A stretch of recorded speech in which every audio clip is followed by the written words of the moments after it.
Hello to whoever's listening. Sorry the last 2 days I haven't posted, or yesterday at least I didn't post.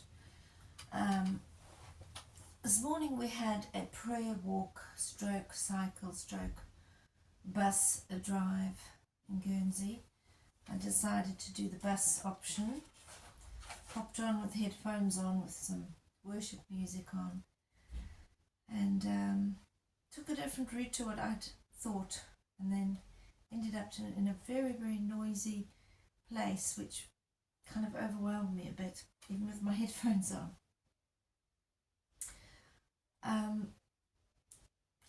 And I've not been feeling, as I said the other day, as resilient, but I'm also trying to understand whether this is just the emotions that I never want to feel, that I usually get a little bit scared of, which actually are probably the emotions I need to feel so that I can heal. It's like a sense of grief, and I know there's reasons because different things that have happened this week.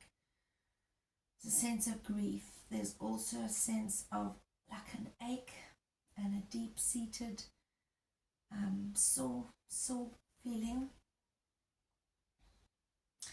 And I've been trying to think, Lord, what are you saying? Is it that maybe I need to get more brain support vitamins again, like the vitamin B to help deal with stress, and the vitamin D, and do I need to check my hormones and blah de blah? Or is it just that, I've overdone it a bit and I am going through a bit of a difficult time, and that it's okay to feel different?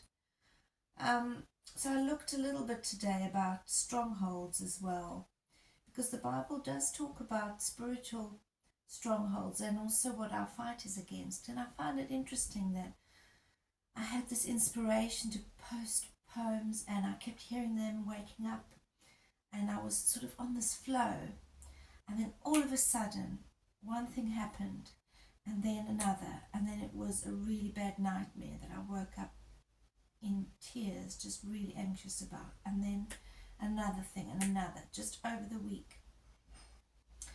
And sometimes we forget that there is also a spiritual war there. So I just want to read to you a few verses to encourage you what we can think of when we are like this. Whatever's true, whatever's noble, whatever's right, lovely, and admirable, whatever's excellent or praiseworthy, think about such things. Philippians 4:8. It's one of the ways to overcome.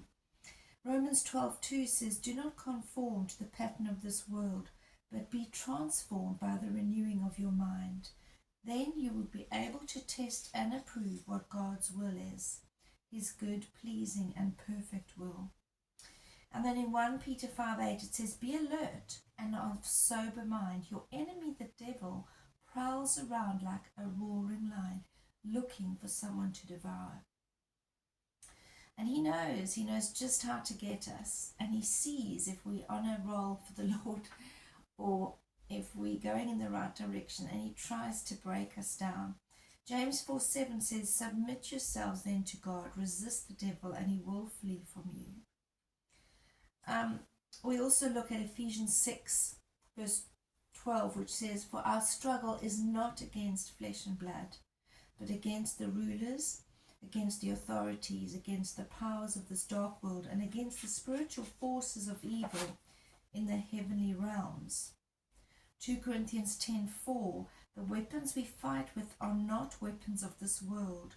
On the contrary, they have divine power to demolish strongholds. So I want to encourage you today, sometimes emotional strongholds can be rooted in past experiences, in trauma and relationships. You can also have a spiritual stronghold influenced by spiritual or other factors.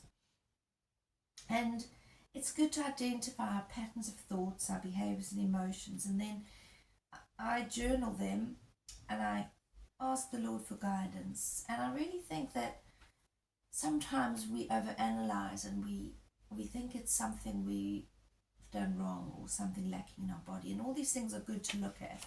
But just a reminder not to forget that there is a spiritual war there. If you're a believer, there is a spiritual war on your life. If you haven't given your life to the Lord, and there's no reason for the enemy to be fighting with your soul, if you know what I mean. So be encouraged to remember that our fight is not against flesh and blood,